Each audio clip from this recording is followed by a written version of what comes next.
Ok, bonjour à toutes et tous, et donc bienvenue à ce webinaire du 6 novembre, organisé par le CINOFDES avec le concours de l'UROF-PACA et de la Fédération française des GEC. Alors d'entrée de jeu, on va lever le voile sur les acronymes, même si je pense que vous les connaissez tous. UROF-PACA, Union régionale des organismes de formation de la région Provence-Alpes-Côte d'Azur, et GEC, groupement d'employeurs pour l'insertion et la qualification. Donc j'ai le plaisir d'accueillir Jérémy Weisman, responsable de la qualité à la Fédération française des GEC. Bonjour. Christophe Gage, président UROF-PACA et DG d'Otis Formation. Majid Ouache, secrétaire général de l'UROF-PACA. Donc j'en profite d'entrée de jeu pour vous remercier, messieurs, d'avoir répondu présent pour passer ce temps avec nous. Donc nous vous proposons un déroulé en 3 temps pour ce webinaire. Le GEC Formation, quelles sont ses intentions, et donc de poser le cadre de cette initiative en PACA. Qu'est-ce qu'un GEC et son fonctionnement? Et la mise en œuvre du GEC Formation en PACA. Donc au préalable, les quelques règles d'usage. Donc la durée du webinaire est de 1h15, parce qu'on avait envie de laisser la place aux échanges. Et là, donc comme d'habitude, le webinaire est en cours d'enregistrement. Vous sera envoyé le replay et les supports de présentation directement dans votre boîte mail avant la fin de la semaine. Donc là, on est sous un format Teams classique. Donc vous avez la main sur vos micros et vos caméras. Donc si vous voulez poser une question, vous levez la main et je vous donnerai la parole sans souci. Donc voilà, donc sans transition, on va commencer. Christophe, c'est à toi.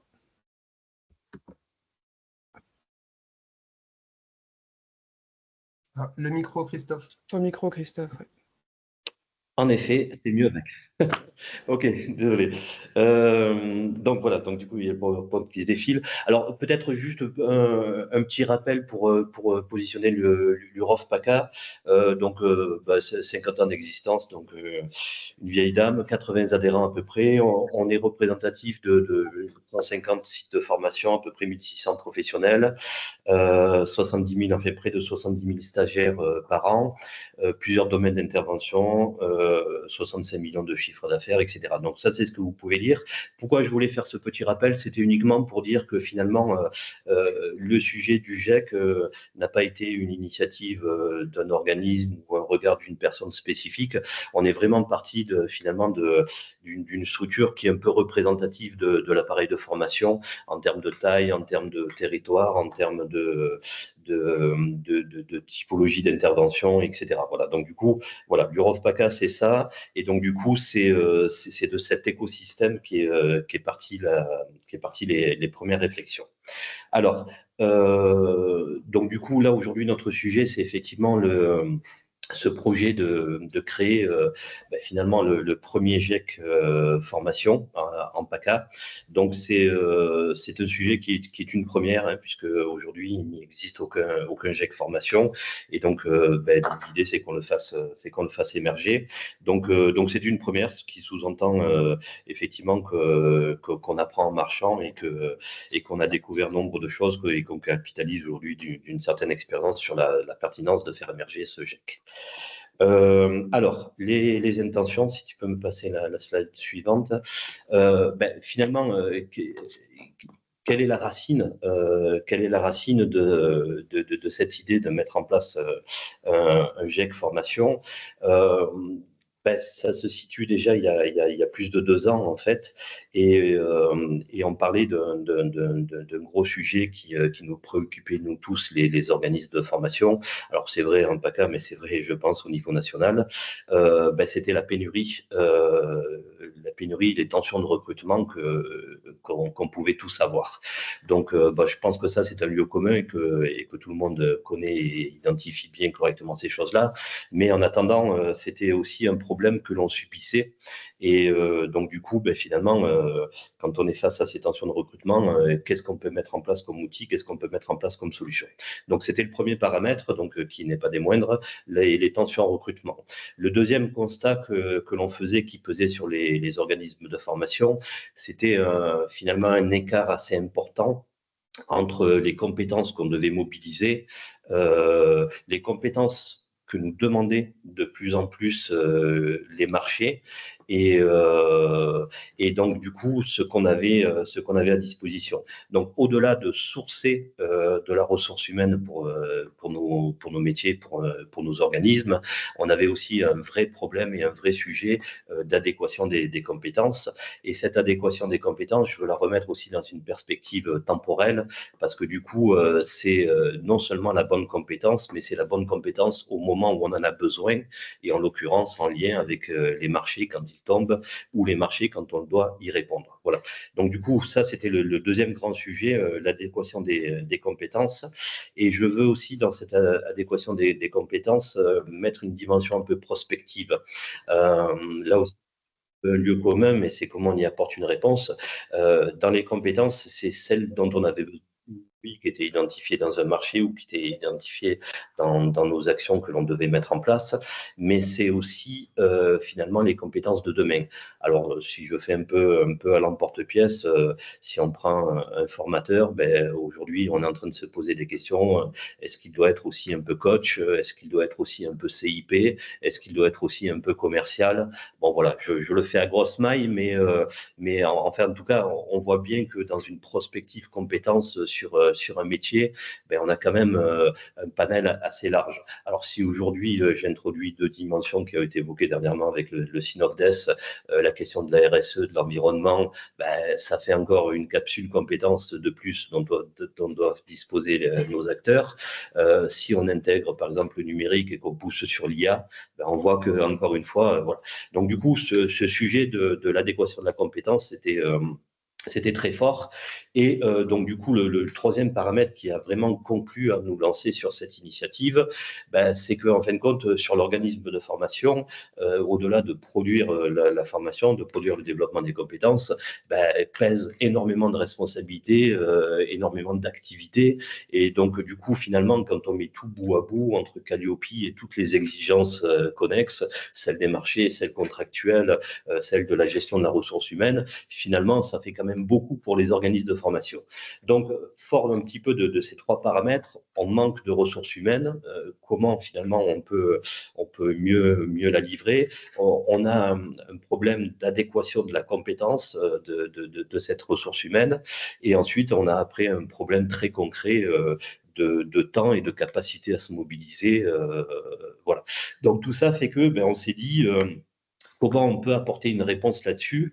Et il nous est apparu justement que le GEC, la création d'un GEC, pourrait être une réponse. Pourquoi? Parce que cet organe-là pourrait justement se concentrer sur la recherche, donc c'est-à-dire le sourcing de nouvelles compétences à intégrer dans la profession. Donc du coup, ça relève un petit peu presque comme, je le mets entre guillemets le mot, mais comme une externalisation finalement hein, de cette charge de travail et de ce process. Donc, pour capter, peut-être aussi, on a un vrai sujet d'attractivité hein, par rapport à nos métiers. Donc, c'est quelque chose qui pourrait être aussi promu par le GEC au bénéfice du collectif. Et ensuite, après, c'est le GEC aussi peut supporter cette question de la professionnalisation, hein, donc qui relève effectivement de l'adéquation des compétences, parce que je rappelle que le GEC effectivement met à disposition des acteurs, mais a aussi une véritable vocation à travailler l'insertion par la qualification, donc du coup a vraiment une vocation à être en partie observatoire, finalement, quelles sont les compétences dont l'appareil a besoin, et en partie de les développer, ces compétences. Et développer ces compétences, ça veut dire aussi repérer l'offre de formation, voire contribuer à la faire évoluer. Donc du coup, voilà, on a identifié que le GEC pouvait répondre à cette question qui est portée pour chaque organisme individuellement, et que donc du coup, s'il y avait un organe comme ça collectif au bénéfice justement de tous les organismes, ça pouvait être une réponse. Donc voilà un petit peu la genèse de ces éléments. Alors du coup, d'un point de vue méthodologique, qu'est-ce qu'on a fait? Dans un premier temps, ce qu'on a fait, c'est on a consulté tous nos adhérents et donc du coup, avec notre propre méthodologie, on a passé un questionnaire pour voir si effectivement ça faisait écho et si tous ces sujets pouvaient être intéressants. Donc du coup, la mutualisation des ressources, la professionnalisation. On a aussi posé des questions très opérationnelles telles que est-ce qu'un surcoût à travers la mise à disposition par le GEC pouvait être absorbé. Voilà, donc du coup, on a fait une première étude, on va dire, interne, qui nous a donné des indicateurs plutôt favorables là-dessus, puisqu'on avait, on avait des retours avec beaucoup d'intérêt. Du coup, on s'est retourné auprès de l'écosystème. On s'est concerté effectivement en premier lieu avec la Fédération des GEC pour voir un petit peu l'intérêt de cette intention, puisque le GEC formation n'existait pas. On s'est retourné aussi auprès de l'écosystème institutionnel, la DRETS évidemment, puisque c'est elle qui encadre toutes ces pratiques également. On s'est rapproché de la région, on s'est rapproché de France Travail, on s'est rapproché de la GFIP, parce que la question des personnes en situation de handicap avait aussi beaucoup de sens. Et on s'est rapproché aussi d'Acto, puisque Acto est, euh, est l'OPCO de la branche. Et comme la question de la professionnalisation est sur la table, donc du coup, inévitablement, il fallait qu'on se rapproche de ces acteurs. Finalement, tout le monde nous a dit dans les grandes lignes, oui, c'est intéressant, et oui, on compte sur vous pour promouvoir et développer cette initiative. Voilà, donc chose qu'on a faite et qui nous a permis donc d'initier vraiment cette démarche. Alors, concrètement et opérationnellement, ça s'est passé avec une recherche de premier financement sur lequel l'ADRETS s'est mobilisée, la région Sud s'est mobilisée et la GFIP également s'est mobilisée. Et cette première phase de financement nous a permis d'aller attaquer une étape qui est fondamentale et nécessaire et obligatoire, c'est l'étude de faisabilité. Parce qu'entre la première préétude que l'on avait faite, nous, en interne, en région PACA, il fallait avoir une dimension plus profonde de est-ce que oui, c'est faisable, est-ce que oui, il y a une opportunité, est-ce que oui, on va pouvoir déployer tout ça. Donc du coup, c'est ce qu'on a fait et on a mobilisé un cabinet externe. On avait potentiellement la possibilité de nous de faire cette étude, mais je suis pas sûr qu'on était en expertise vraiment poussée là-dessus. Et puis on a préféré souhaiter une dimension d'objectivité, donc on a confié cette étude de faisabilité à un cabinet et les financements nous ont permis de la mettre en place. Donc voilà. Donc du coup pour synthétiser un petit peu là, mon premier propos, l'idée, c'est finalement les organismes de formation. On a un vrai sujet sur la captation, l'intégration de notre ressource humaine, formateur, mais pas que. Puisqu'aujourd'hui, il y a beaucoup de métiers, mais ça, ce sera expliqué un peu plus dans les retours de l'étude de faisabilité. C'est pas forcément que le métier du formateur, même si c'est quand même l'angle de vue assez prégnant. Donc, du coup, face à ce besoin, on s'est dit, finalement, s'il y avait un outil au service de la profession, au service de l'appareil sur un territoire, ça serait utile. Et donc, on a lancé l'émergence de ce premier GEC. Alors, peut-être pour faire une transition, je vais laisser la parole à Jérémy, peut-être pour définir finalement un peu c'est quoi un GEC, parce que comme ça va donner les grands repères pour tout le monde, et ensuite on réembrayera finalement sur ce qu'on a appris de l'étude de faisabilité et comment ça va nous engager sur la suite. Merci Christophe. Merci, bonjour à tous. Effectivement, je vais me permettre de revenir sur qu'est-ce qu'un GEC, comment ça fonctionne dans les grandes lignes.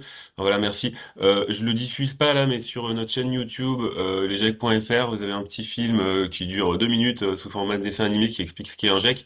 Je vais le faire en un peu moins de 2 minutes, peut-être en une seule phrase avant de donner un peu le cadre. Un GEC, c'est un groupement d'employeurs, donc sous forme associative, d'entreprises qui parient sur le potentiel de personnes éloignées de l'emploi pour recruter, former à leur métier. donc des entreprises qui sont en tension de recrutement. C'est un dispositif qui a maintenant plus de 30 ans, même bientôt 35 ans d'existence, et qui se base sur le statut juridique des groupements d'employeurs. Vous pouvez passer à la slide d'après, s'il vous plaît. Un dispositif qui a fait ses preuves, et aujourd'hui on compte un peu plus de 205 GEC dans j'allais dire tous les secteurs d'activité, principalement sur les secteurs d'activité primaire, secondaire, mais de plus en plus dans le tertiaire. Donc, comme vous voyez là, rapidement, on a un bon quart des GEC et encore près de la moitié de l'activité qui est représentée par le secteur du BTP. Mais ensuite, voilà, une vingtaine de secteurs sont représentés et présents sur toute la France et les DROM. Je disais un dispositif qui a fait ses preuves. On a aujourd'hui dans les adhérents des GEC plus de 8000, enfin presque 9000 entreprises maintenant, je pense. Des taux de résultats qui sont très efficaces, et je vais vous expliquer pourquoi après. Non, vous pouvez rester sur la précédente, s'il vous plaît. Merci. Avec un taux de sortie positive en moyenne année après année de plus de 70%. C'est-à-dire sortie positive, c'est contrat CDD ou CDI, enfin CDD, CDI intérim, et un taux de réussite à l'examen de 92%. Donc ça veut dire que voilà, ça fonctionne, et on sait pourquoi. C'est-à-dire qu'avec 35 ans d'expérience, on sait comment ça fonctionne bien et pourquoi ça fonctionne bien. Alors là, pour le coup, vous pouvez, voilà, merci.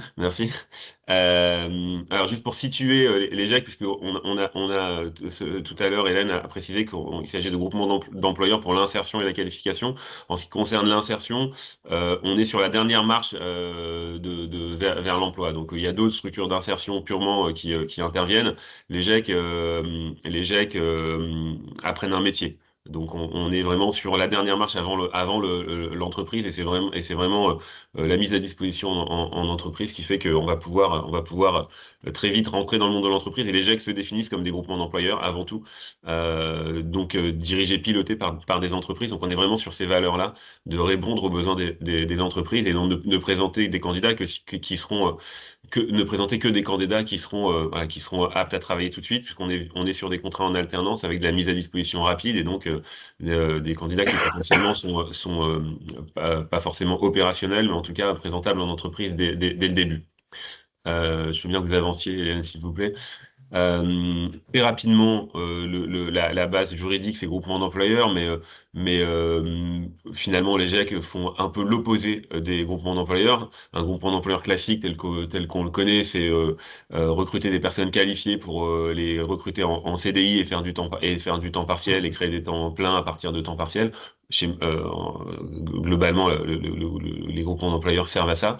Les GEC font le contraire. Ils recrutent des personnes qui sont pas qualifiées pour les recruter sur des contrats en alternance, donc sur une solution temporaire, c'est-à-dire le salarié n'a pas vocation à rester dans le GEC, c'est que des contrats, des CDD, contrats de pro, contrats d'apprentissage, et on est en général sur une mono mise à disposition, un salarié mis à disposition d'une seule entreprise. Donc il y a pas de, il y a pas de, il y a pas de question de temps partiel dans les GEC. Voilà, vous pouvez avancer. Euh, En gros, comment ça fonctionne? On part. Alors, ouais, il y a des petites animations, pardon. Euh, voilà. Voilà. Là, je veux bien qu'on reste un tout petit peu là-dessus. Et donc, je pense que si vous appuyez, il y a d'autres images qui vont apparaître. Voilà. Le GEC, alors, intervient dans un écosystème. On part du besoin de l'entreprise, qui va adhérer à l'association, et qui va constituer un conseil d'administration pour piloter le GEC. Donc, les conseils d'administration des GEC, ce sont des entreprises. C'est le GEC qui va recruter le salarié, donc il va mettre en place avec les partenaires de l'emploi, avec tout un écosystème avec lequel il travaille, identifier les publics, faire découvrir les métiers qu'il recrute, les métiers de ces entreprises, et recruter les salariés en contrat, comme j'ai dit, contrat de pro, contrat apprentissage. Va facturer l'entreprise sur les temps de mise à disposition, et va former le salarié sur les périodes d'alternance, via un ou plusieurs organismes de formation. Donc on est sur de la construction de parcours.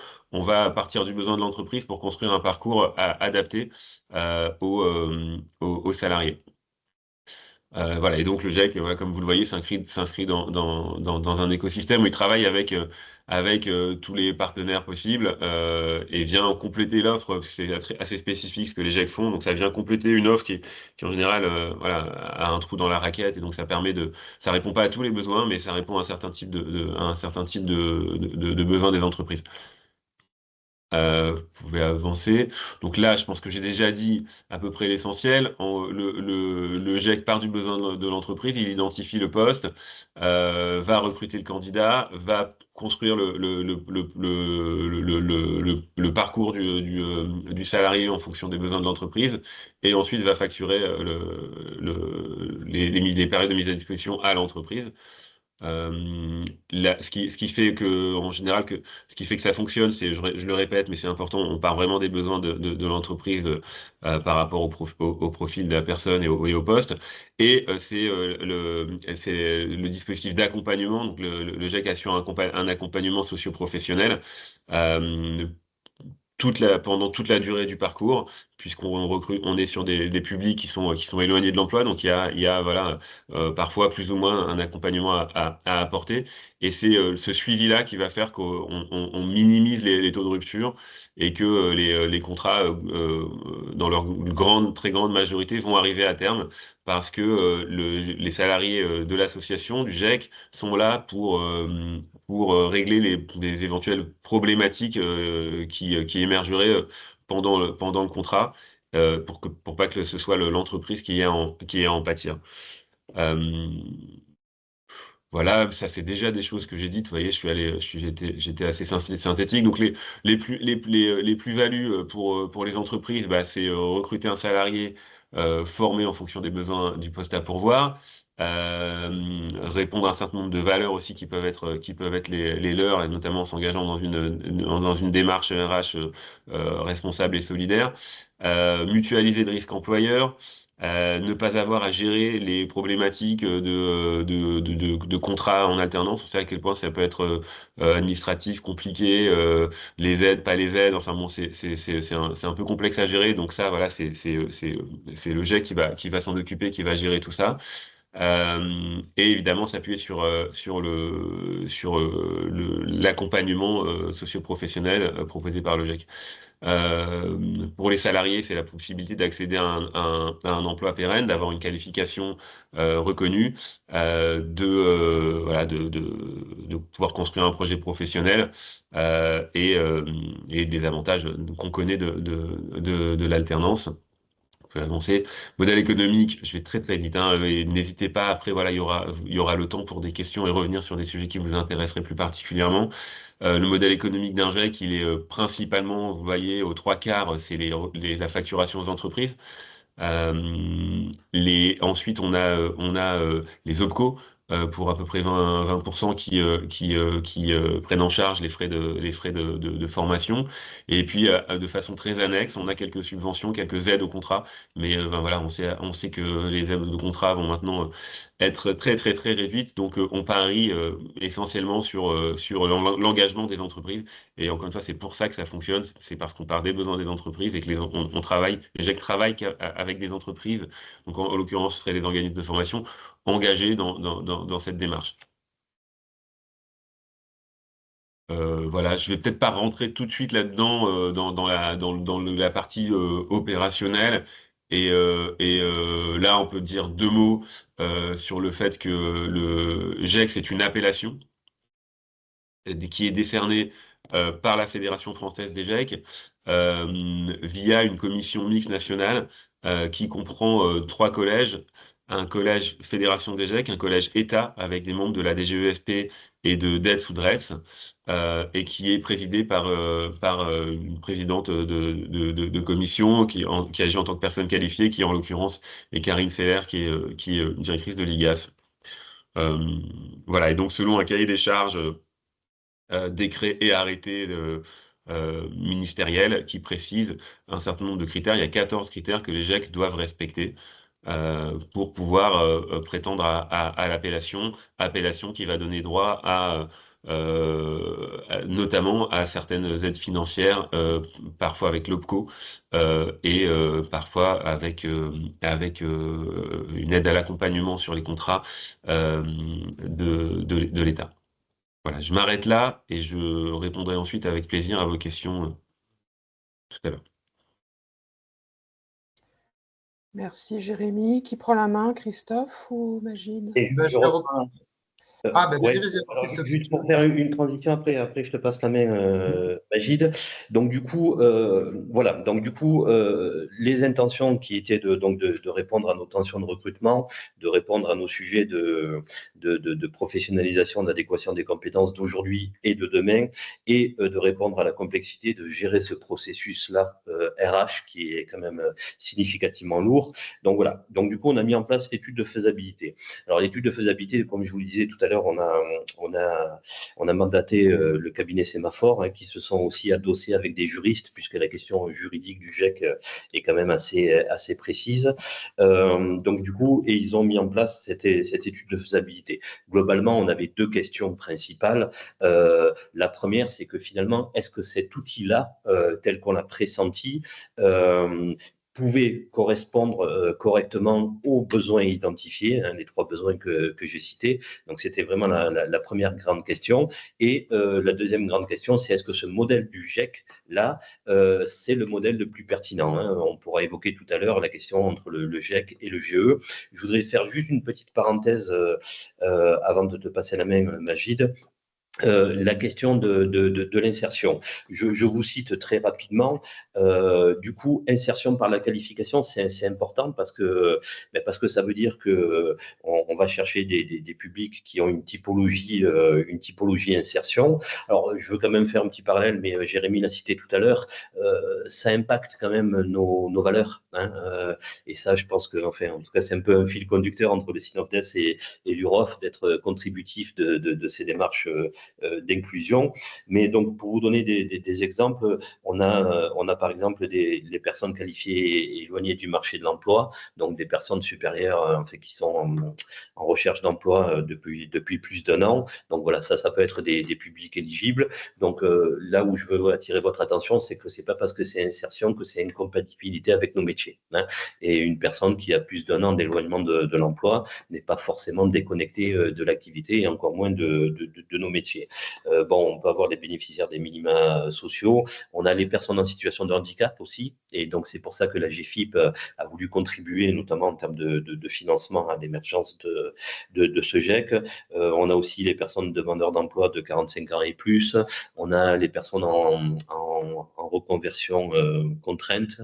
Voilà, on a beaucoup de publics finalement, et on s'est quand même bien posé la question de savoir est-ce que c'est les publics de typologie insertion qui sont éligibles au GIEC peuvent correspondre à nos activités. Donc voilà, donc du coup c'est important parce que dans le cadre d'un GIEC, on a une dynamique d'insertion et de qualification, il y a les deux, et on s'est quand même posé la question de la compatibilité, de la faisabilité. Bon, maintenant Magid, je te laisse la même peut-être pour rentrer un petit peu dans les résultats saillants de l'étude et de les commenter, et ensuite on suivra après sur finalement comment on va finaliser toute cette démarche. Ok. Bon, mais du coup, oui, moi, je vais essayer là, de vous brosser rapidement, là, parce que je vois déjà l'heure qui tourne. Voilà, rapidement, la restitution, quoi, les grands enseignements de cette étude de faisabilité et la méthodologie aussi, que vous puissiez vous en inspirer éventuellement pour lancer ce même type de dynamique dans vos territoires respectifs. Bon, sur la méthodologie, alors, effectivement, c'était aussi l'intérêt de passer par un cabinet, c'est de pouvoir mobiliser une ingénierie un peu plus importante que ce qu'on aurait pu mobiliser nous seuls en interne, et ce qui a permis de réaliser une enquête auprès d'un large panel de plus de 7000 organismes de formation. Donc ça a été vraiment la grande source de ce qu'on a pu capitaliser avec cette étude. Après, on est passé aussi par des entretiens individuels avec les partenaires identifiés, les principaux partenaires que sont France Travail maintenant, à l'époque c'était encore Pôle emploi, Keops, notre OPCO de filière Acto. On a aussi travaillé beaucoup avec Arif Oref qui nous a permis de pouvoir toucher un large panel d'organismes de formation en nous donnant en fait les contacts, etc. et en faisant aussi l'intermédiaire entre le cabinet Sémaphore et ces organismes de formation. Il y a Ocopad aussi qui a pu nous donner aussi des éléments, et puis 5 OF représentatifs adhérents Eurofpaca. Voilà, plus une analyse documentaire et une comparaison juridique GIEC-GE qu'on verra un peu plus tard dans les prochaines slides.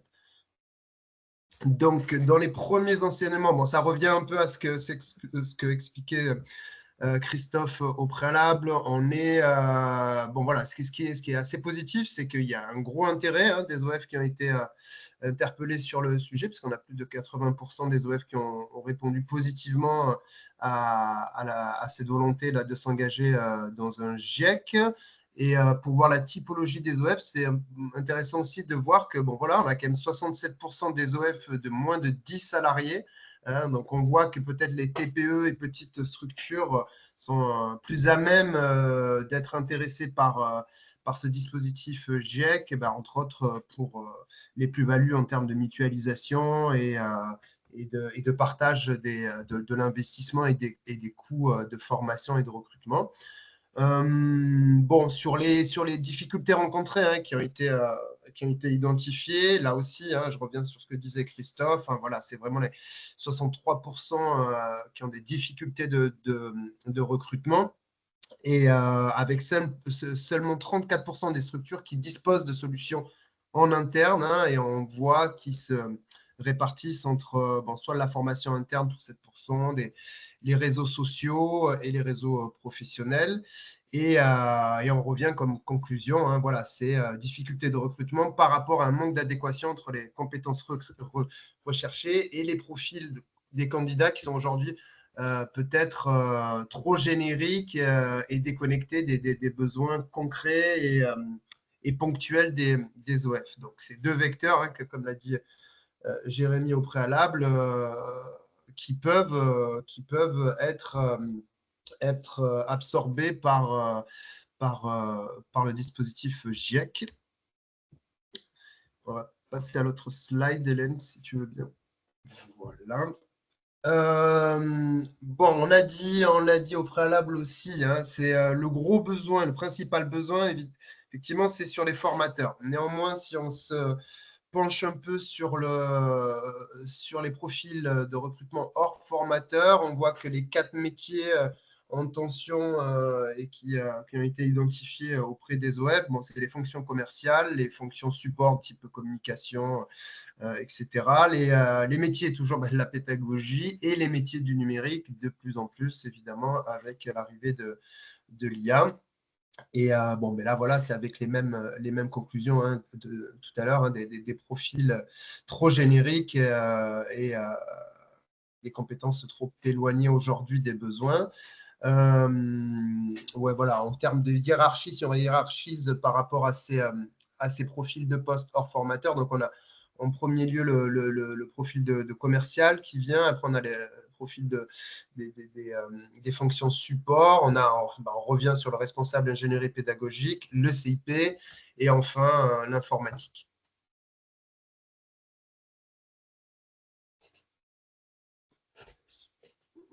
Sur les motivations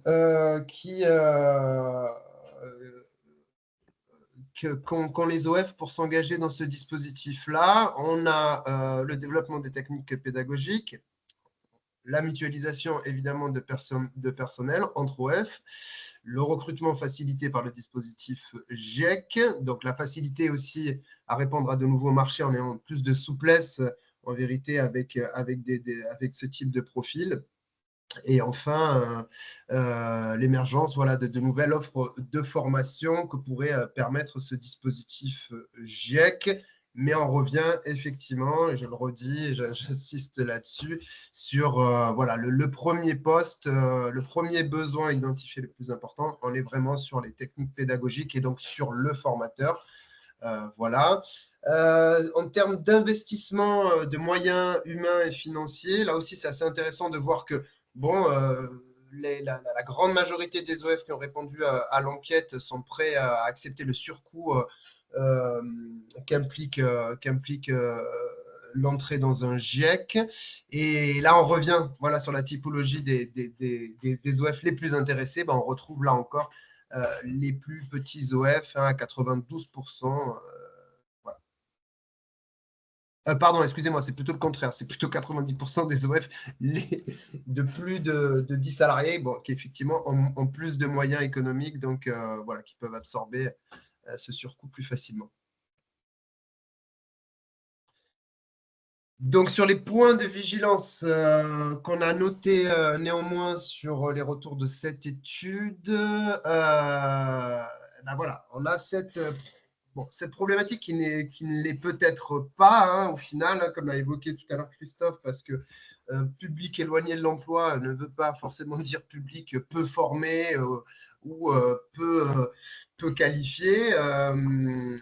C'est donc voilà, des besoins quand même de profils de Bac+2 ou plus, hein, et des profils expérimentés dont les OF ont le plus besoin. Et c'est là peut-être qu'il y aura un véritable intérêt là dans la phase aujourd'hui un peu de mise en œuvre, de mettre en commun un peu la réflexion là-dessus entre les OF, mais aussi avec l'OPCO, avec les différents partenaires de la filière, pour identifier les profils les plus adaptés en fait aux besoins des OF. Et peut-être, hein, je lance des pistes, hein, mais bon, là, il faut qu'on pose ça plus tranquillement avec nos partenaires. Les profils peut-être les plus adaptés à cette insertion via les GIEC pour les OF, ça serait peut-être plus des profils en conversion professionnelle. Et là, peut-être que notre partenaire Transition Pro, qui je crois en plus est sur ce webinaire-là, pourra effectivement nous accompagner et nous conseiller, parce que les personnes en conversion professionnelle ont l'avantage d'avoir une expertise et une expérience professionnelle dans des thématiques précises. Et donc, du coup, l'évolution sur un profil de formateur semble assez évident et assez simple à mettre en place. Et donc voilà, et peut-être d'autres profils, voilà, mais qui aient un minimum de qualification pour pouvoir s'insérer facilement dans notre secteur. On peut passer à notre slide. Bon, sur le conseil juridique, je ne vais pas rentrer dans le détail parce que de toute façon, vous aurez après le slide, mais c'est en fait très simplement, hein, pour vous le résumer très simplement, ce qu'il en ressort, c'est effectivement que la forme juridique la plus intéressante, la plus souple, c'est la forme juridique de la loi de l'association loi 1901. Pour différentes raisons, hein. Ça permet d'avoir voilà, uniquement des cotisations annuelles à gérer, et ça permet d'avoir d'autres financements extérieurs, hein, de solliciter des subventions, etc. Ça nécessite aucun apport en capital, hein, ce qui est aussi important pour lancer cette dynamique en réduisant les risques économiques. Ça permet aussi de formaliser un règlement intérieur spécifique, hein, à notre GIEC, au GIEC qu'on va mettre en place entre les différents membres du GIEC. Et voilà, ça permet effectivement de mieux maîtriser les surcoûts éventuels du projet. Néanmoins, le cabinet juridique qui nous a accompagnés nous a conseillé par rapport, nous, à notre filière formation professionnelle, de s'engager peut-être sur 2 structures au lieu de se focaliser sur qu'une structure, c'est-à-dire en même temps de constituer une association GIEC et une association groupement d'employeurs, pour avoir plus de souplesse en fait dans dans notre action de recrutement, avec l'association GIEC qui va être plus mobilisée sur la formation, sur le recrutement et les nouvelles techniques qu'on va mettre en place de formation pour qualifier les personnes à insérer dans le cadre du GIEC. Et le groupement d'employeurs, lui, va avoir plus de souplesse pour réagir de façon ponctuelle sur des besoins vraiment plus ponctuels, avec peut-être voilà, la sollicitation de vacataires. Après, c'est peut-être aussi Jérémy qui nous dira si c'est possible ou pas, d'ailleurs, cet appel, cette mobilisation de vacataires dans le cadre d'un groupe d'employeurs, si ça donne effectivement cette souplesse-là. Mais c'est en tout cas ce que nous a conseillé le cabinet qui nous a accompagnés.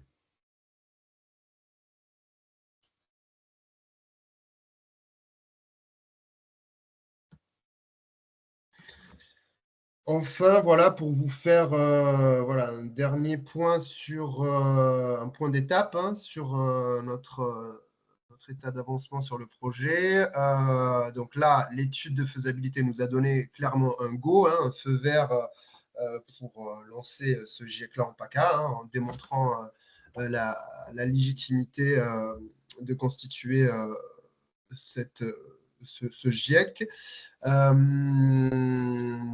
Donc là, on est à la phase très opérationnelle, de montage juridique des structures, de là où des structures, si on reste sur le conseil du cabinet de créer 2 structures, du modèle économique, voilà, avec le recrutement d'un salarié en capacité après d'animer et de diriger ce GIEC. Ça, c'est très important, on y reviendra peut-être après. Il faut avoir en tête que ça devra mobiliser, que ça doit mobiliser une personne à minima à 50% l'équivalent de temps plein pour animer ce réseau, pour le structurer, l'organiser, etc. Donc, ouais, bon, voilà. Donc, aujourd'hui, là, on mobilise. Bon, moi, en tant que salarié EuropaCA, je suis mobilisé en partie sur ce projet. Comme vous l'avez compris, Christophe, notre président EuropaCA, est très engagé aussi sur le projet. Et d'autres directeurs OEF adhérents sont engagés. On a d'ailleurs l'avantage d'avoir, nous, au sein de nos adhérents EuropaCA, des directeurs et des présidents de GIEC qui se sont constitués autour des métiers du sport et du loisir, donc qui nous amènent leur expertise. On a même comme projet de créer une commission thématique sur le sujet pour pouvoir s'alimenter et se nourrir un peu de ces conseils. Néanmoins, en termes opérationnels, en termes de logistique et en termes de temps, on aimerait bien pouvoir être accompagné par sur l'ingénierie et l'animation au réseau par soit un prestataire, et comme je le dis dans le diapo, éventuellement un prestataire qui soit en capacité après d'occuper le poste de directeur, directrice de GIEC. Et pour ce faire, on est encore un peu en recherche de cofinancement pour pouvoir financer ce poste-là. Voilà pour vous résumer rapidement un peu notre état d'avancement sur ce projet GIEC. Et si je peux faire un petit complément sur le point d'étape là. Donc du coup, 2024,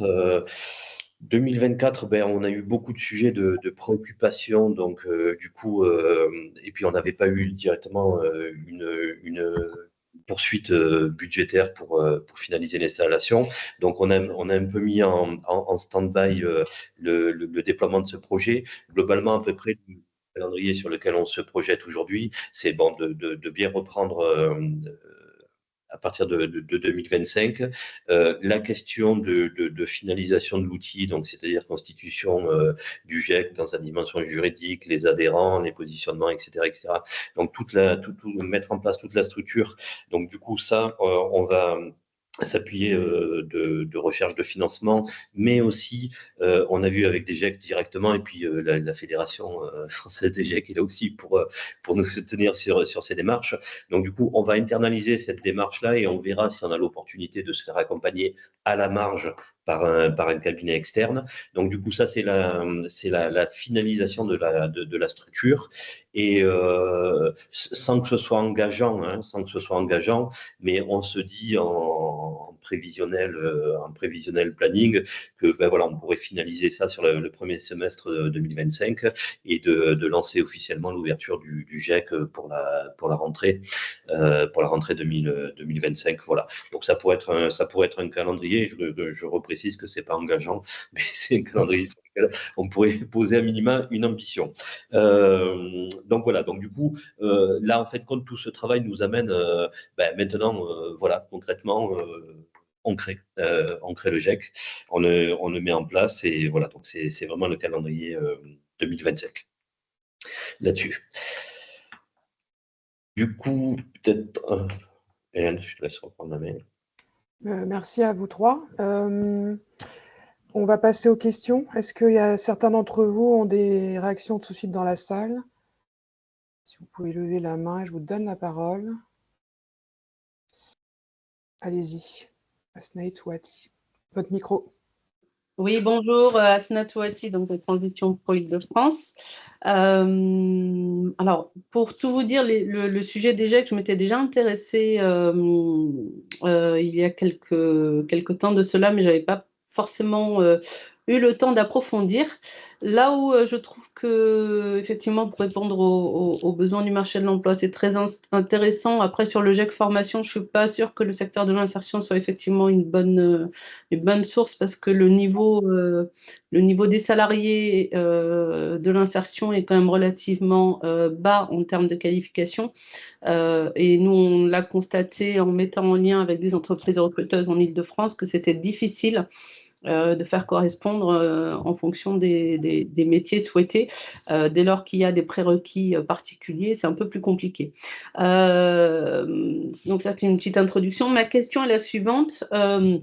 Au niveau de Transition Pro, donc on a un dispositif qui s'appelle le PTP, que vous connaissez tous et toutes, mais plus particulièrement le PTP CDD, qui permet en fait aux salariés qui ont exercé 2 ans d'activité professionnelle dans les 5 dernières années et dont potentiellement 4 mois de CDD sur les 12 derniers mois, de pouvoir se faire financer une formation par Transition Pro directement et d'être rémunéré pendant cette période-là de la formation, et donc de pouvoir être recruté ensuite, éventuellement en faisant un accord avec un des recruteurs du GEC pour pouvoir être recruté à l'issue en ayant fait par exemple des stages au sein de cette entreprise recruteuse, et tout ça étant pris en charge par Transition Pro. Donc je vois que le modèle qui a été mis en place, c'est le contrat de pro. Est-ce que ça, c'est une typologie on va dire de financement qui pourrait intéresser? Alors, je parle plus largement des GEC, pas que le GEC formation, parce que ça me semble potentiellement concerner l'ensemble du territoire. Est-ce que ça, c'est une modalité qui pourrait vous sembler intéressante, ou est-ce que vous êtes vraiment sur un modèle défini dont vous ne sortez pas? C'est peut-être plus Jérémy qui va pouvoir répondre, parce que nous, avec Christophe, je pense qu'on pourrait être très intéressé effectivement par cette possibilité-là, mais effectivement, est-ce que Jérémy… Ouais, alors je suis désolé, même toi, Tim, vous prenez comme acquis le fait que tout le monde connaisse le PTP, mais c'est pas mon cas. J'en suis désolé, et donc je suis un peu mal à l'aise là pour répondre à votre question. Oui, ça a l'air d'être intéressant. Voilà, faut que je regarde un peu plus comment ça s'organise. Ouais. Je vais vous éclairer très rapidement, parce Ouais. que je pense que vous connaissez le PTP sous son ancienne appellation, à savoir le CIF, très certainement. C'est l'ancien congé individuel de formation.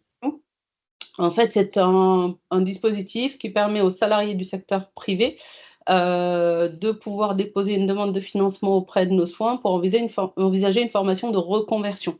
Et la formation de reconversion peut se dérouler Soit pour des personnes qui sont en CDI, et auquel cas l'employeur, donc ça peut se faire aussi bien pour la mobilité externe que pour la mobilité interne, donc l'employeur peut tout à fait considérer qu'il souhaite proposer quelque chose à son salarié lorsque la personne est en CDI, et donc il va rembourser, enfin il va payer son salarié, nous on va le rembourser mensuellement sur la base des justificatifs fournis. Et pour les personnes qui sont en CDD, vu qu'ils n'ont plus d'employeur pendant le temps de la formation, nous prenons le relais, nous nous substituons à l'employeur pour verser au salarié son salaire pendant toute la durée de la formation certifiante, incluant les stages, et nous payons directement l'organisme de formation.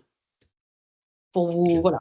Et pendant tout ce temps du congé formation, lorsque le salarié est en CDD, il continue à cumuler tous ses droits à la retraite, à France Travail, etc. Ça vous permet d'avoir un petit topo rapide. Ok, merci.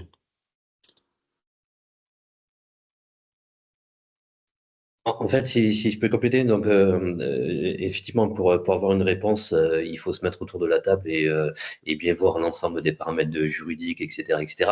Mais en attendant, ce qui est symptomatique là, dans votre question, c'est l'intérêt justement de tisser ces relations partenariales pour voir les opportunités conjointes et respectives qui peuvent être mises en place, en sachant que la logique fédératrice, tout ça, c'est quand même la notion de parcours. Transition Pro s'intègre dans cette dimension du parcours professionnel. Le GIEC s'inscrit dans cette dynamique aussi, et les adhérents du GIEC s'y emploient aussi. C'est pour ça qu'on se pose la question du GIEC, GE aussi après derrière dans ce continuum. Donc on est dans une logique de continuum. Là, on n'a pas directement la réponse parce qu'elle est très technique en fait. Et puis il faut analyser tous les paramètres, je pense. Mais enfin, en tout cas, ça pose qu'il y a un sujet effectivement de réflexion croisée sur cette notion de parcours et de contribution et la temporalité de ces contributions.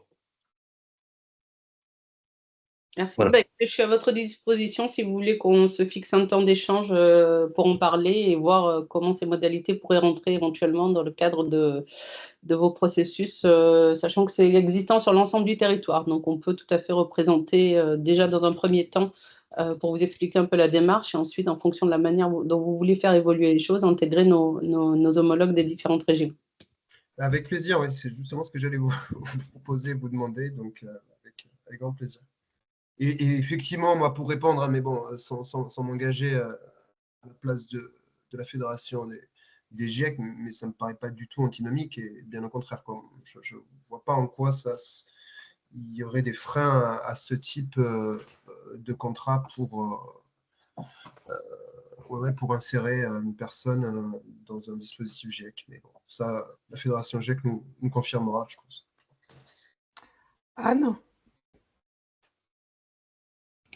Oui, bonjour. Donc, je suis Anne Fabre, directrice d'un organisme de formation en Occitanie, donc la région voisine de PACA, déléguée territoriale de Occitanie pour le SINOFDES et trésorière de l'UROF Occitanie. Et malgré la participation active dans les réseaux, je découvre ce projet, ce travail, etc. et avec enthousiasme. Parce que je trouve que l'évolution de la commande en formation génère, il me semble évidemment, la question du partage des compétences et de la mutualisation du recours à des personnels sur des périodes ponctuelles. Donc, je retrouve complètement en fait l'analyse des enjeux et des circonstances dans ce que vous avez exposé. On a un fractionnement en fait de la commande, de moins en moins de possibilités d'assurer de la continuité de l'activité de nos différents personnels. Et en ce sens, je trouve que le groupement d'employeurs est une vraie réponse potentielle à cette évolution de contexte de cette transformation de la commande. Donc, on le voit, alors bon, on va citer évidemment l'IA, mais les évolutions technologiques nous impactent de plus en plus et de plus en plus rapidement. voilà, hein, avec beaucoup de rotation. Donc, le maintien de la compétence est quand même une vraie question dans un contexte où, effectivement, on a recours à des recrutements ponctuels et on va dire, une forme de nomadisme ou de volatilité des personnels. Qui fait que du coup, le groupement d'employeurs me paraît particulièrement pertinent. Alors, derrière moi, du coup, j'ai plusieurs remarques et plusieurs questions. Je ne sais pas si je les pose toutes les unes derrière les autres, et puis après, vous verrez. Ma première question, c'est celle du périmétrage territorial. On est voisins. Donc, vous pensez pouvoir couvrir quoi comme territoire par rapport à PACA? C'est-à-dire que, est-ce que, par exemple, la question dans le GEC ou dans le GE, hein, de la mobilité des personnels peut être une question qui peut être travaillée, qui peut être, par exemple, envisagée comme de la mise à disposition temporaire dans un premier temps et consolidation territoriale dans un temps suivant, ou est-ce que, en fait, l'idée, et donc là, un peu la question à M. Westman, pardon, c'est de dire, est-ce qu'il faut plutôt réfléchir à une forme de première expérimentation en PACA ou de première mise en place en PACA, et puis après, de déployer sur le territoire plusieurs GEC, ou est-ce qu'il peut y avoir quelque chose de transférable en s'appuyant sur une seule et unique structuration en PACA qui pourrait être au service de votre territoire? C'est la première question, au périmétrage territorial. Un deuxième point qui est celui de mon étonnement concernant les remontées, où il n'est pas fait mention en fait de besoins personnels administratifs dédiés spécifiques. Nous, on perçoit en Occitanie qu'on a de plus en plus d'exigences sur les questions qui sont liées à l'administration de la formation. Quand je parle d'administration de la formation, je parle large, hein, pas que le secrétariat, hein, et l'accueil, mais aussi le suivi, la traçabilité des indicateurs, les suivis qualité, tous les éléments qui sont très spécifiques de facturation, etc. Le lien avec la prise en charge des formations, les montages de dossiers financiers de prise en charge de formation. Donc, je suis étonnée que ce soit remonté en termes de besoins de recrutement. Mais bon, voilà, peut-être qu'on n'est pas dans la même situation et que c'est purement territorial. Après, je me posais la question un peu du coût de l'étude préalable et de la mutualisation qui pourrait en être faite sur d'autres territoires, de cette première étude qui pourrait être modélisée, peut-être rendue plus accessible pour d'autres UROF. Et un dernier point, comme j'assure la présidence de la sous-commission observatoire du SINOFDES, je me posais vraiment la question sur le lien avec l'EDEC Transformation et notamment l'axe 3 sur l'attractivité. Et est-ce que ça ne pourrait pas être, alors là, pour le coup, dans la partie expérimentation, des sujets portés voilà, dans d'autres régions, d'expérimenter la mise en place d'un GEC dans le cadre de l'EDEC Transformation. Voilà, désolée. Je suis presque aussi longue que Christophe Huguet. Ça va devenir maintenant un marque de fabrique, Christophe. C'est beaucoup de questions très intéressantes en plus. Je ne sais pas, Christophe, je te laisse le plaisir de répondre et je compléterai s'il faut. Ou peut-être, alors je réponds en tout cas sur quelques questions là que j'ai notées. Donc sur la question des remontées par rapport au personnel administratif. Finalement, ce que tu évoques, Anne, c'est la polyvalence. Alors chaque organisme décide un petit peu, mais finalement aujourd'hui, ce qui se dessine, c'est qu'il y a beaucoup de missions additionnelle autour d'un poste initial, une assistante de formation, finalement, on la définit comment? Dans un organisme, ça va être avec cette mission. Dans un autre organisme, elle va s'occuper peut-être du primo-accueil et du suivi du suivi de la formation. Enfin, voilà. Donc, du coup, finalement, on s'aperçoit que c'est un agglomérat. Nos postes sont composés d'un agglomérat de missions et que ça peut être des décisions de chaque OF. Et du coup, là, je veux resituer le GEC-GE comme un outil justement, dans sa fonction observatoire, d'être à l'écoute de ses adhérents pour toujours savoir finalement quels sont les besoins, parce que le GIEC, justement, c'est aussi cette valeur-là, c'est d'être en écoute permanente des besoins et en adaptation permanente de ces besoins, dans la mesure de ce qui est possible. Et donc, du coup, au niveau des remontées, il y a quand même les fonctions de support qui ont été identifiées. Alors, ce n'est pas assez mature peut-être en termes de remontées, mais ça sera plutôt le travail du GIEC d'affiner ces remontées-là et finalement de dire quoi nous, sur notre territoire, dans notre GIEC, finalement, on a plutôt, ça fait consensus que l'émission de l'assistante formation doit s'étendre aux missions de suivi de la vie des groupes, par exemple, ou doit s'étendre aux missions Calliope, pourquoi pas, doit s'étendre aux missions XY, quoi, voilà. Et du coup, tout ça va pouvoir composer, va pouvoir être un cahier des charges que va pouvoir essayer de traiter le GIEC pour essayer d'apporter des parcours de formation qui intègrent ces éléments-là. N'oublions pas que le GIEC doit aussi énormément contribuer à l'émergence de l'offre de formation pour développer les compétences qu'il faut. Et du coup, cette émergence-là, le GIEC est aussi interface des organismes de formation pour stimuler des réponses alternatives. Et donc, du coup, par exemple, le GIEC doit se saisir de la question de la modularisation de l'offre de formation à l'attention des acteurs. Et grâce à une bonne modularisation, on va pouvoir justement créer de la polyvalence et adapter le plus possible le parcours, peut-être aux besoins d'un OF ou peut-être aux besoins du collectif. Je veux juste préciser pour qu'il n'y ait pas de confusion, mais en fait, ce n'est pas trop le niveau de précision qu'on a visé aujourd'hui. Il y a quand même une différence entre GIEC et GE sur la question de GIEC, on est plus sur une mise à disposition unique d'un personnel dédié à un organisme de formation. Le GE est plutôt sur une mutualisation. Mais c'est pour ça que les deux outils peuvent être complémentaires et selon les périodes et les temps. Donc, imaginons, on peut très bien imaginer qu'en première instance, un OF veut avoir recours au GIEC avec un niveau de qualification visé. Ça lui permet de connaître la personne, etc. Cette personne, une fois qu'elle a assise ses compétences et qu'elle aura derrière aussi été connue, repérée par l'organisme de formation, elle peut revenir après dans le cadre du GIEC et là, cette fois-ci, être mise à disposition en mutualisé. Voilà, donc les contours respectifs du GIEC, du GE sont un peu différents, mais enfin, en tout cas, notre sujet, c'est l'outil unique. Donc voilà, donc sur ces remontées-là, je pense que c'est justement l'objet de ces GIEC, du GIEC et du GE qui va permettre de répondre à la question de finalement quels sont les besoins en compétences. Donc la mutualisation, j'ai un peu répondu en disant attention, les deux outils ont des vocations un peu différentes. Je crois que, enfin, en tout cas pour vous partager mon appréhension et comment finalement à la racine l'idée de ce GIEC a émergé.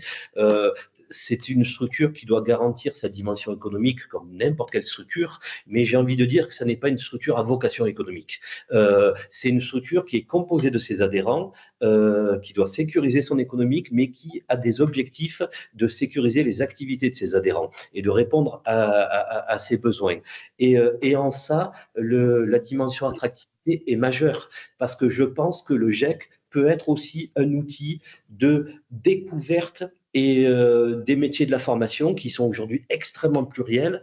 Et c'est pour ça que la notion d'insertion, pour moi, est aussi importante, même si elle est paradoxale en première instance, parce qu'on peut se dire finalement quelqu'un de très éloigné, qui est dans des difficultés, par exemple, sociales, si on dit ça, oui, mais peut-être que ce n'est pas la bonne typologie de public, mais si on prend la typologie, je fais un peu à l'extrême, d'une personne en situation de handicap, on a au contraire peut-être là une réelle opportunité. Et du coup, cette réelle opportunité, c'est quelle attractivité, quel choix de carrière, quel choix de parcours professionnel on va offrir. Donc du coup, je crois qu'effectivement, dans la réponse et dans les solutions que peut apporter le GIEC, la notion d'attractivité des métiers, leur polyvalence, leur profondeur, leur utilité sociale, etc., c'est quelque chose qui peut être largement promu et porté aussi en partie par le GIEC.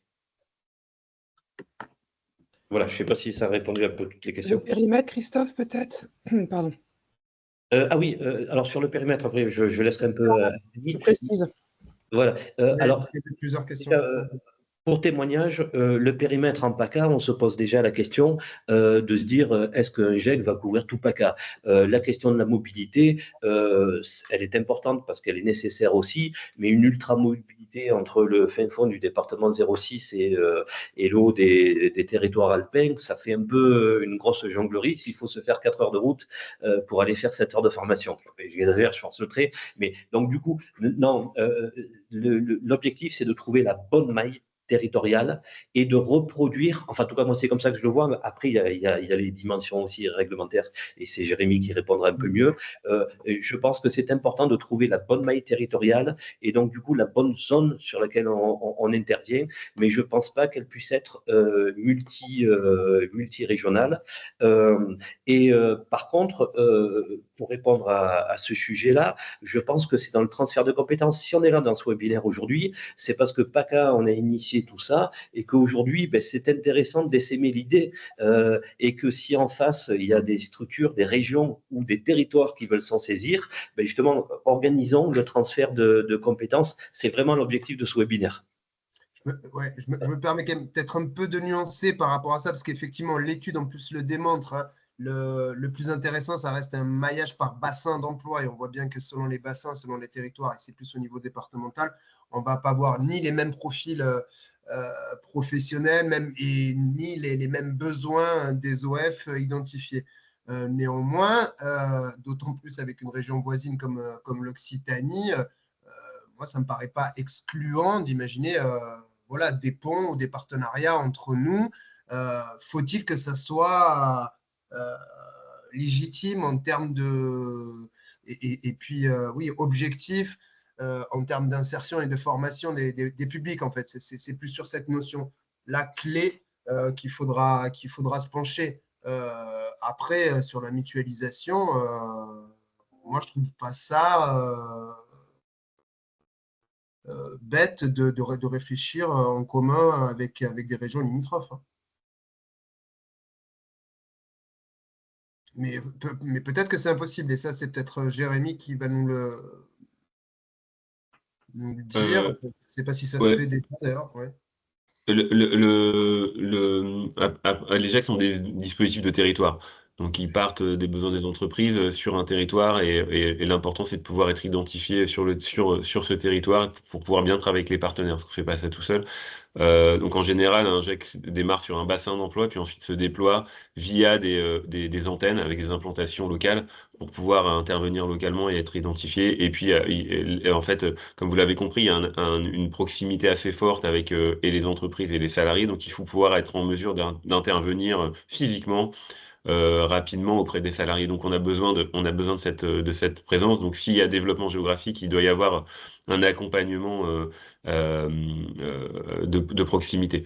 Ensuite, je voulais revenir sur la question de l'étude de faisabilité. Donc, une étude, grosso modo, ça coûte 30 000 euros. 15 000 euros qui peuvent être apportés par des financements d'Aids-Drets. Voilà, grosso modo, il y a probablement effectivement, c'est l'idée de tout ce webinaire et de ce que propose PACA aujourd'hui, des enseignements à tirer de l'étude et puis des démarrages qui vont, voilà, ils vont essuyer les plâtres hein, pour tout le monde. Et donc derrière, ça sera effectivement un fer de lance pour d'autres régions qui y trouveraient un intérêt. Cependant, on ne fait pas du copier-coller. Encore une fois, c'est un dispositif de territoire. Les territoires sont différents les uns des autres. Donc, il y aura des choses qui seront valables en PACA, qui ne seront pas valables en Occitanie, probablement. Donc, l'étude de faisabilité est quand même nécessaire. Et l'étude, elle sert aussi à mobiliser les partenaires. Et donc, à expliquer aux partenaires, entreprises et autres, à quoi va servir ce dispositif sur ce secteur. Donc elle est quand même indispensable territoire par territoire, mais il y aura évidemment des choses à essaimer. Merci Delphine. Vas-y Delphine. Ton micro, Delphine. Excusez-moi. Partenaire entreprise aussi, comme vous venez de l'évoquer, et je rejoins Christophe hein, sur les enjeux pour les structures au niveau du territoire et les enjeux économiques d'un GEC. Et sur la partie insertion et qualification, les partenaires, j'imagine aussi formation, parce que je ne sais pas à quel moment vont être identifiés les salariés d'un GEC. Il y a toute la partie formation, donc sur les métiers formateurs, j'imagine que ce qui est visé en termes de qualification, parce que c'est l'objectif aussi. C'est le type de formateur pour adultes, sans doute, ou enfin voilà, je pense que c'est des choses. Et c'est tout le réseau de partenaires, parce que c'est là où ça va être intéressant aussi de voir dans la construction, puisque ces salariés, donc il va y avoir des entreprises, des OF adhérents, et ces salariés du GEC vont eux-mêmes être formés et accompagnés par des organismes de formation. Voilà, c'était à ce niveau-là sur leur. Et est-ce qu'aujourd'hui, c'est déjà en termes de qualification, est-ce que c'est ce titre de formateur pour adultes qui sera visé, en fait, l'objectif en termes de qualification? Parce que le GEC, nous semble-t-il, il a l'obligation de montrer, de prouver cet accès à la qualification des salariés. Ton micro, Christophe. Ouais. Décidément. Si je peux donner quelques éléments de réponse, la typologie de qualification dépendra du contrat que l'on met en place, donc notamment le contrat pro. Donc on peut imaginer demain, s'il y a une extension des contrats pro en VAE, par exemple en VAE inversé, on accédera à ce dispositif. Donc on aura la contrainte aussi des éléments. Par contre, à l'intérieur, la question de l'offre de formation est fondamentale. Parce que, en gros, le GEC, pour moi, de mon point de vue, doit sourcer et créer nos acteurs de demain. Donc, du coup, pour créer nos acteurs de demain, ça veut dire qu'on peut poser le postulat que les compétences telles qu'on les souhaite, le mouton en 5 pattes, d'accord, sur lequel finalement on n'atterrit qu'avec un mouton à 3 pattes dans la vraie vie, et comment le GEC peut contribuer à mettre la 4e, voire la 4e et demi-patte. Bon, c'est pas très heureux comme exemple, mais voilà. Du coup, ce sujet plus que de la qualification, de la compétence est importante.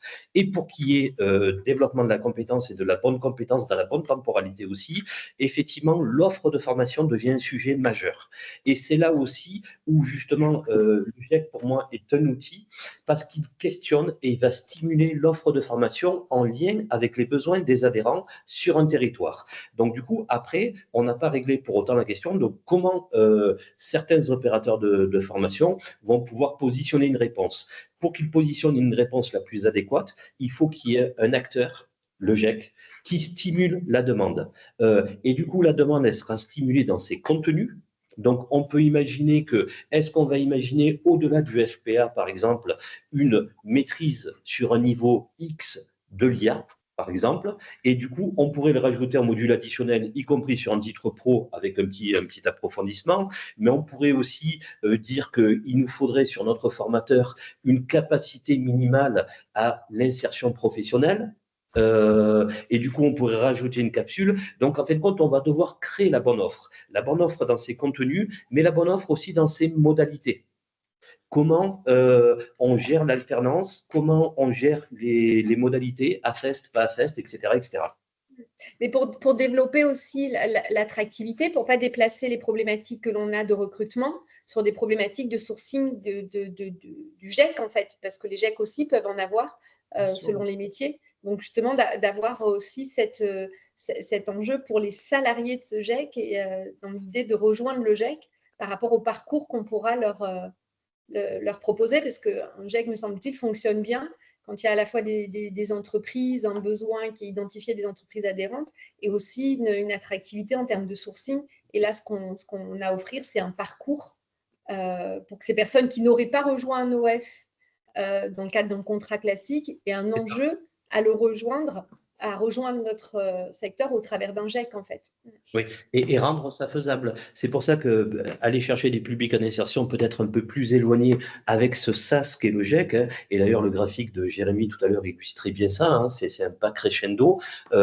Du coup, ça peut être effectivement l'opportunité parce que dans notre activité, c'est capter nos futurs acteurs. Et capter nos futurs acteurs, il faut peut-être aller les chercher un peu plus éloignés de la cible, a priori, et d'être capable de mettre ce sas-là qui va les rapprocher de la cible, quitte à ce que peut-être que l'OF confie des positions à un moment donné un peu plus mineures, avec un peu moins d'exigences, et qu'une fois que cette première phase est passée, il augmente les exigences. Oui, ou des experts métiers dans certains secteurs qui voilà, n'auraient pas la partie formation, mais certaines filières très techniques, où il pourrait y avoir là un projet de reconversion et d'insertion. Je pense à des métiers comme le bâtiment, la restauration, enfin, où là, il peut y avoir un enjeu aussi d'aller sur ces...